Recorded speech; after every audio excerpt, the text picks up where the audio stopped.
Hello, fellow travelers. This is Travel with Me, your inaccessible travel experience podcast.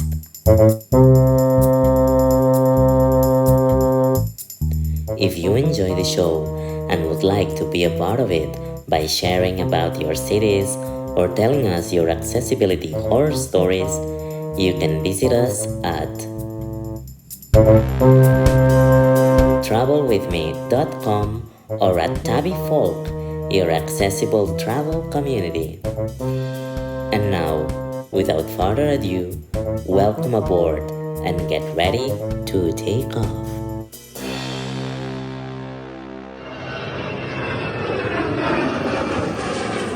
So, what's on the menu today? For starters, as it's the first episode, we'll discover a little bit more about the podcast and its host. Then we'll travel to Osaka for our first accessibility review. Afterwards, we'll hear a tale of an accessibility horror story set up in the middle of the Japanese Alps. And finally, we'll have some accessibility tips and we'll wrap it up with some sounds of the wall. Let's begin.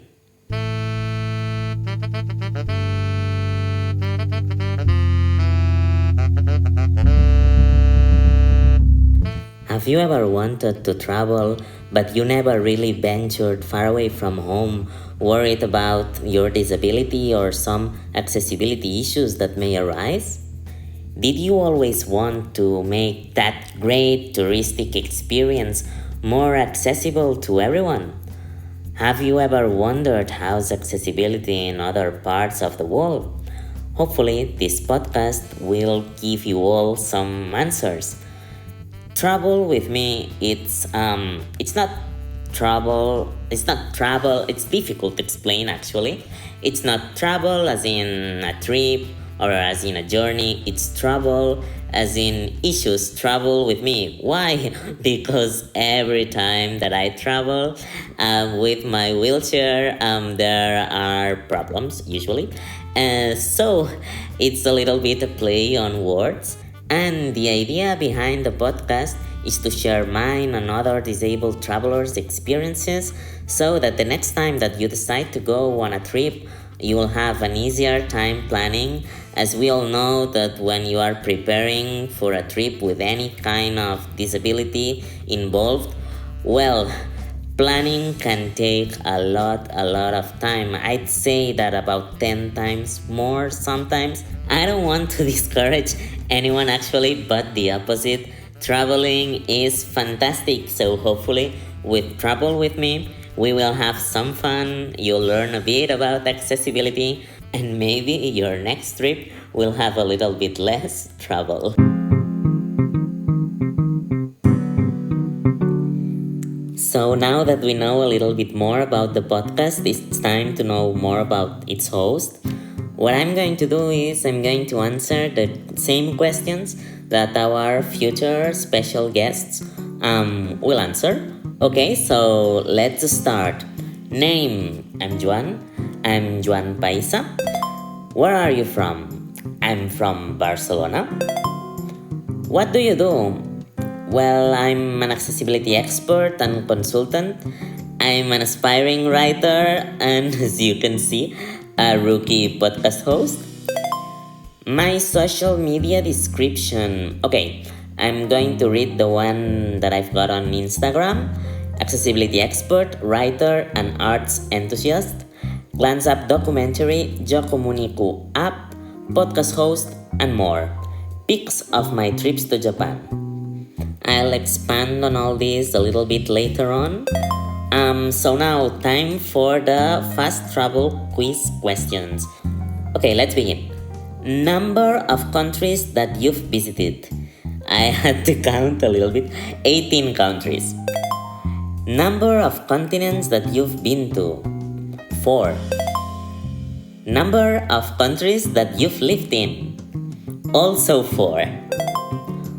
Most southern country that you've been to. Egypt, actually the south of Egypt in Abu Simbel. And the most northern one, Russia, when I was in Moscow a few years ago. farthest country that you've been to from your birthplace? Japan. That's it, that's for the short quiz. And now a little bit more about me. Okay, tell us more about what you do. Well, I'm mainly involved in accessibility projects, mostly related to technology, but also related to accessibility in the built environment. For instance, the one in my Instagram description, Japamunico, it's an application that helps people with speech impairments or cognitive disabilities to communicate by means of pictograms. And also, I've been involved in projects to improve accessibility in public transportation in Spain, in projects related to assistive robotics and other interesting things. Good. So, how does travel get into your life? Well, at first I think it started because of sport. I used to do a lot of sport, mainly swimming and table tennis. And I traveled a lot around Europe and other parts of the world with my teammates. Then I've also traveled quite a lot for work and studies. And finally for pleasure with my friends. Finally, what are your accessibility needs? Well, I'm a little person, I'm 1 meter tall. I'm also a wheelchair user. Before, I used to walk with one crutch and then two crutches. So the good part, well, at least in terms of accessibility, is that I can relate to wheelchair users, I can relate to people that have got trouble standing or walking long distances. And also thanks to my work and my friends that we've traveled a lot together, I'm also acquainted with visual, hearing, cognitive sensory accessibility. And although the podcast in the City of the Day section will focus more on physical and visual accessibility, in other sections we'll talk about accessibility as a whole. That's it about me. Now the interview goes to questions on accessible travel. I don't think it makes much sense to go on because all the podcast will be on accessible travel and I will be sharing lots of experiences. The only thing that I want to add before moving on to the next section is that, I've not traveled in more than 2 years due to the pandemic, as many people I know, especially lots with disabilities. I'm really looking forward to my next travel, and I think that this podcast is kind of a way of traveling in itself for me and hopefully for all the listeners, and for getting ready for when we hit the road again. Having said that, let's go to our first city accessibility review. Welcome to Osaka.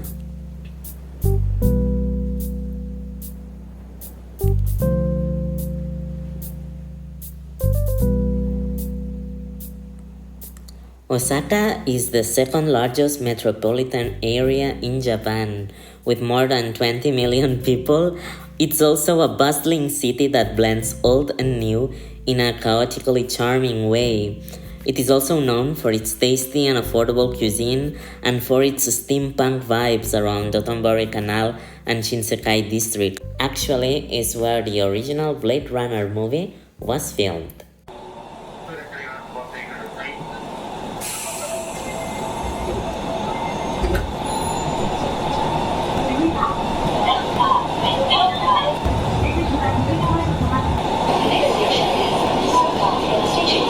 We're on board of Osaka's subway. To give the score on transportation accessibility, we think it's a 5 out of 5. Why? Because most of the time you don't need to plan in advance for accessibility. You can go nearly anywhere. Sometimes you may need some help from station staff, but you don't need to notice it in advance. Next, restaurants and shops. We only give it a 3 out of 5 stars. It's not really good. There are many places with steps at the entrances, or they are really tight in the inside and it's hard to maneuver with a wheelchair. but the sheer amount of options compensates a little bit, so don't worry, you'll be able to enjoy sushi or your favorite Japanese food. Hotels and accommodation. It's a little bit worse. We're only giving it a 2 out of 5. There are not many options, but still, there are some. If you need a fully accessible room, look for international hotel chains.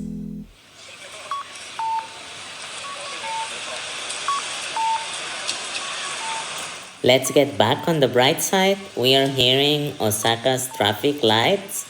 For streets accessibility, we're giving it a 5 out of 5 stars. I mean, carpets everywhere, there's a lot of tactile pavement, and not just on crossings, but along all main streets, accessible traffic lights, flat terrain mostly, smooth surfaces, maintained pavement, and more. Tourist attraction, general accessibility, quite good. We are giving it a 4 out of 5 stars. Touristic districts, skyscrapers, Osaka castles, and other attractions are all wheelchair accessible, except for the inside in some traditional buildings and gravel that you may find in some temples. The rest, you are good to go. And last but not least, getting there, we're also giving it 5 stars. No need to plan in advance for accessible transportation, as all arrivals, airports, Shinkansen station have accessible and high-frequency options to get to the city center. With this, we have reached the end of the report. As you have seen, Osaka is a really accessible destination, except for accommodation, which requires a little bit of planning ahead, but the rest is mostly accessible. For that, our overall score is 4 out of 5 stars. This was just a summary. If you want to have access to the full accessibility review of the city, you can visit our website travelwithme.com, or you can go to TabiFolk community and download it from there. And now we are going to the next section, but we are staying in Japan for our accessibility horror story.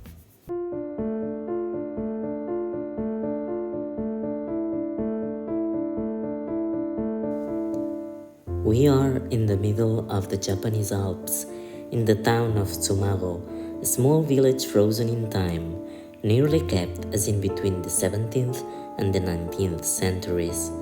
This was a weekend trip to visit some post towns along the route that connected Tokyo and Kyoto at the time. After a night spent in Nakatsugawa, small city at the door of the Alps, I took an accessible bus to Magome, my first stop. Before going, I had checked for potential accessibility issues, and I was ready for some challenges. The first one, the main street of Magome, a really steep slope paved with uneven stone, although with a 1 meter wide tiled path at the center. My power assist device handled the slope along the path on its way up, but I thought that I'd better find another way down, as the slope might be too steep for my hands to brake. My power assist only pushes forward, so I have to handle steering, braking, and going downhill. Anyway, after a nice climb, I reached the top. There, my power assist behaved odd for a few moments. I restarted it and it got fixed. I gave it no more thought and continued. Then, I took another bus. This one was not accessible. Luckily, the bus driver gave me a hand with the wheelchair, and I managed to climb the stairs on my own and sat on a regular seat while holding the chair in place as we hit the windy road. We got to Tsumago, and there I spent a day to remember. Instead of staying on the main streets, I wandered around enjoying the warmth of the sun, the sound of the trees, and the freshness of the air. Again, I noticed that the assistive device was behaving odd, and I thought that it may have been due to the lifting on and off the bus. Not the first time that it had happened. I stopped on a back street next to the river and fixed the joint that attaches the device to the wheelchair. I don't usually enjoy doing handiwork, but the place, the atmosphere were just mesmerizing, and I could have stayed there till the sun went down. Nevertheless, the way back would take some time, and there was a bus to catch. I went back to the main streets and had lunch at a noodle restaurant. Good stuff.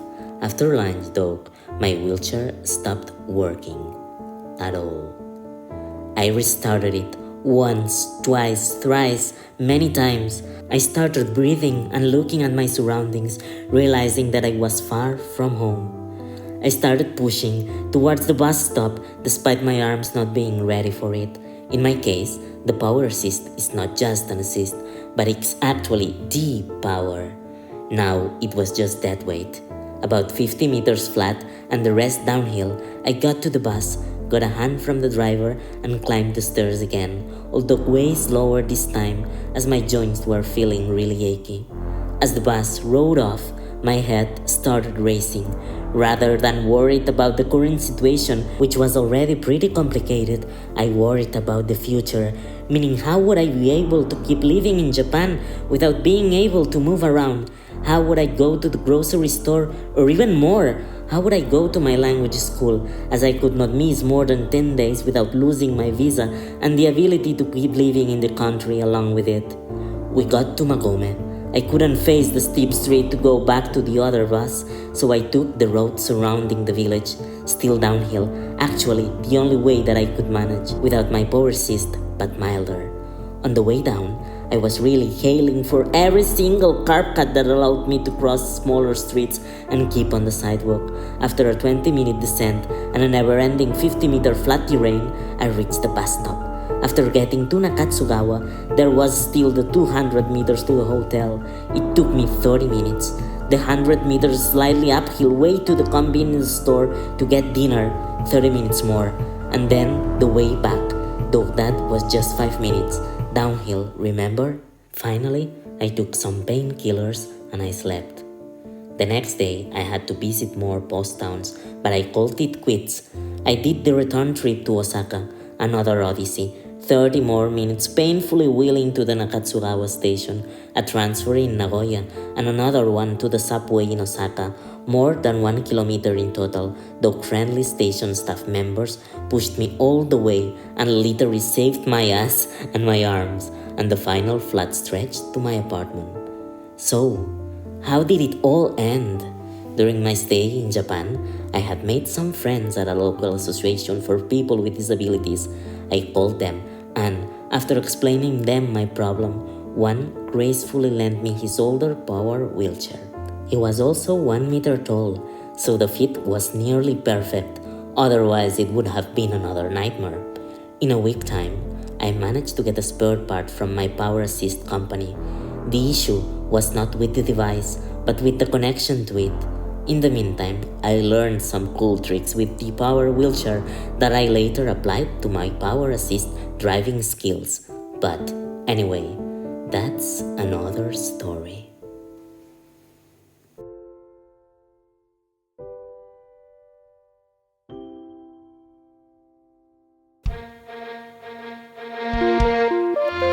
So we've reached the end of the story, and with that we've gotten to the tip of the day. But before, if you enjoyed the story and would like yours to be part of our podcast, please visit us at travelwithme.com and share your accessibility horror story with us. Now, as promised, here is the tip of the day. You saw in the story that what really saved me was that I had a contact from an association of people with disabilities in the city in Osaka.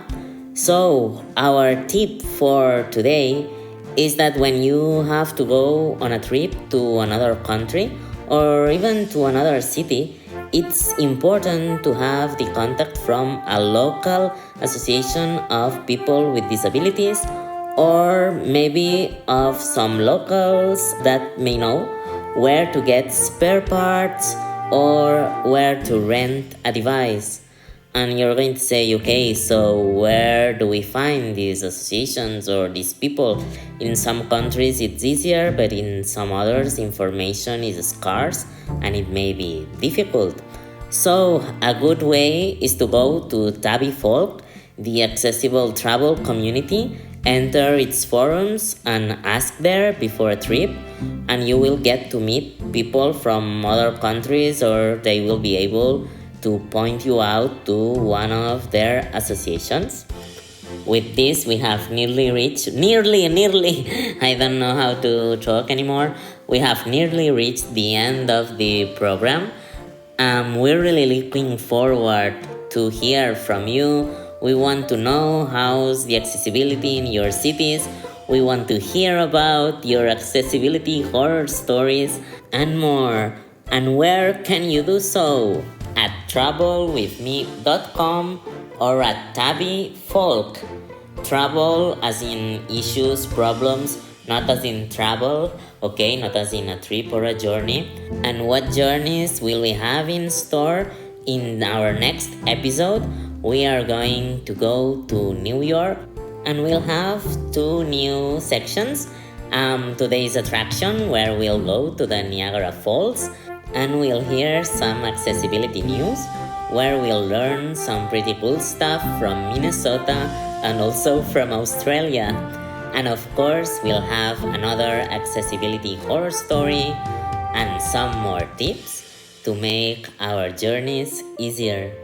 And now, to wrap it up and finish this first episode, we are going to hear some sounds of the wall. By the way, I forgot to mention that you can also take part in this section and send us small recordings of any part in the world.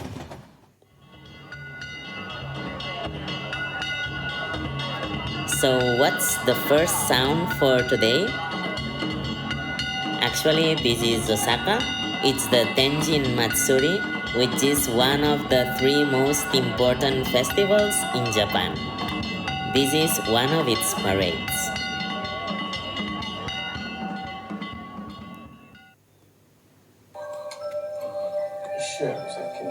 And the second one also comes from Osaka. It's the elevator ride of Abeno Harukas, the tallest building in the city and one of the tallest in Japan. With this soothing sound, we are going to say goodbye, have a good day, and see you next time, fellow travelers.